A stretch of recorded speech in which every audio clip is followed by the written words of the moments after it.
నేను స్వయంగా మా వైఎస్ఆర్ కాంగ్రెస్ పార్టీ నాయకులతో పాటు కలిసి వచ్చి 2 కంప్లైంట్స్ని ఈ పట్టాపురం పోలీస్ స్టేషన్లో ఇవ్వటం జరిగింది. ఇది ప్రధానంగా సోషల్ మీడియాలో వైఎస్ఆర్ కాంగ్రెస్ పార్టీకి చెందినటువంటి నాయకుల్ని తీవ్ర అసభ్య పదజాలంతో, లోకేష్ గారి ప్రోద్బలంతో పోస్టులు, వీడియోలు పెట్టి మా గౌరవ ప్రతిష్టలకు భంగం కలిగే విధంగాను, సంఘంలో పార్టీలు మధ్యన చిచ్చు పెట్టే విధంగాను గత కొంతకాలంగా ఐటీడీపీ ఆధ్వర్యంలో జరుగుతున్నటువంటి సోషల్ మీడియాలో అరాచకాన్ని అడ్డుకునేందుకు ఒక ఉద్యమ రూపంలో వైఎస్ఆర్ కాంగ్రెస్ పార్టీ తరపున మేము పనిచేస్తున్నామని ఈ సందర్భంగా చెప్పదలుచుకున్నాను. ముఖ్యంగా గతంలో 5 కంప్లైంట్స్ పోయిన సంవత్సరం నవంబర్ మాసంలో ఇవ్వటం జరిగింది. 5 కంప్లైంట్స్ కూడా పోలీసు వారు రిజిస్టర్ చేయలేదు. చేయకపోతే హైకోర్టుని ఆశ్రయించడం జరిగింది. హైకోర్టులో 4 కేసులు రిజిస్టర్ చేశారు. ఇంకొక కేసు రిజిస్టర్ చేయలేదు. అది కూడా ఇంకా హైకోర్టులో పెండింగ్లో ఉంది.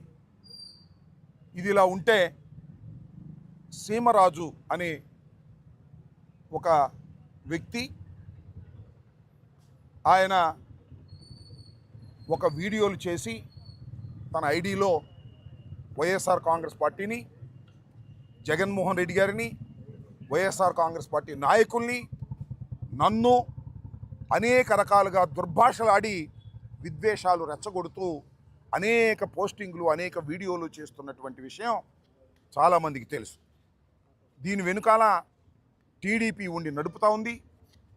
పైగా ఆ సీమరాజు అనే ఆయన పేరు వేరే చంద్రకాంత్ చౌదరిట. ఆయన మెల్లో వైఎస్ఆర్సీపీ జెండా కండువా కప్పుకుంటాడు. వైఎస్ఆర్సీపీ అంతర్జాతీయ జనరల్ సెక్రటరీ అని చెప్పి మోసం చేసి, చీట్ చేసి ప్రజలను నమ్మించేందుకు ప్రయత్నం చేస్తూ ఉన్నాడు. ఆయన మీద గతంలో కూడా నేను ఇదే పోలీస్ స్టేషన్లో కంప్లైంట్ ఇచ్చాను. But police has not taken any action. Case కూడా రిజిస్టర్ చేయలేదు. ఇవాళ నేను ఒక కంప్లైంట్ వారికి ఇచ్చి, ఆ సీమరాజు అనే వ్యక్తి మీద కంప్లైంట్ డీటెయిల్స్గా ఇచ్చి నేను రసీదు కూడా తీసుకున్నాను. ఎందుకు రసీదు తీసుకున్నానంటే, పోలీసు వారు రిజిస్టర్ చేయరని, చేయకపోతే న్యాయస్థానాలను ఆశ్రయించవలసిన అవసరం ఉంటుందని రసీదు తీసుకున్న. రసీదులు ఇవ్వటం అనేది వారి డ్యూటీ. ఏదైనా ఒక కంప్లైంట్ పోలీస్ స్టేషన్లో ఇస్తే రసీదు ఇవ్వాలి.